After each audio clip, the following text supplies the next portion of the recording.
મારું નામ doctor SP. Patel.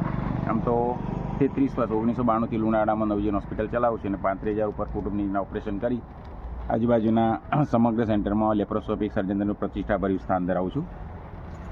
હવે કહેવાય છે કે છેલ્લા 2-3 વર્ષથી જ્યારે ડૉક્ટર C.R. પટેલ CDHO અને ડૉક્ટર C.R. પટેલિયા ADHO હતા ત્યારથી મહીસાગર જિલ્લાના આરોગ્ય વિભાગનો વિભાગનો જે વહીવટ છે ને એ ખાડે ગયો છે.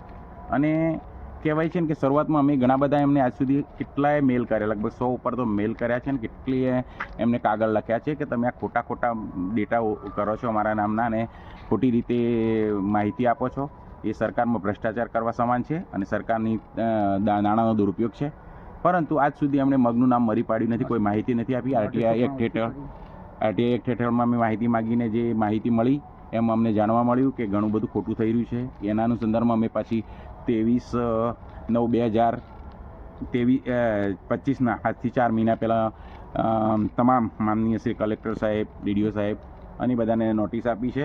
અને કહેવાય છે ને કે એનો પણ અત્યારે કોઈ ખાસ જવાબ આપ્યો નથી. એમને સ્વીકાર્યું પણ છે નોટિસમાં કે અમારે થઈ ભૂલ થઈ ગઈ છે. ત્યાર પછી આરટીઆઈની માહિતીની વાત આવી તો એમાં પહેલાં અમને કોઈ માહિતી પ્રમાણિત ન કરી અને છેલ્લે કરી ત્યારે એક વિશિષ્ટ સિક્કો છપાયો કે આ તમારા માટે જ છે, માહિતી અરજદાર માટે જ છે, આનો કોર્ટમાં કચેરીમાં કોઈ ઉપયોગ કરી શકશો નહીં. એટલે આ શું કહેવા માગે છે? આરટીઆઈના એક્ટને આ લોકોએ લૂલો લંગડો બનાવ્યો છે.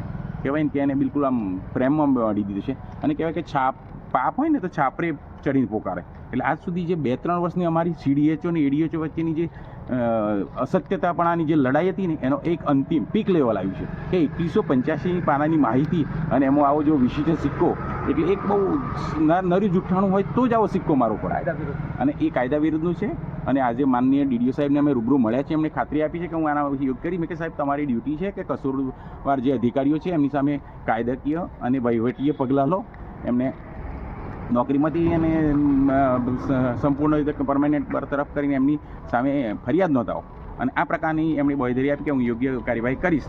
અને આમ છેલ્લે દૂધને દૂધ પાણીનું પાણી થઈ ગયું છે. આ 2 વર્ષની અમારી જે લડત હતી કે જૂઠું CDHO ADHO માહિતી આપેલી છે અને ત્યાર પછી કોઈ પણ માહિતી આપતા પણ નથી, એ આ સિક્કો છપાવવાથી સાબિત થયેલું છે.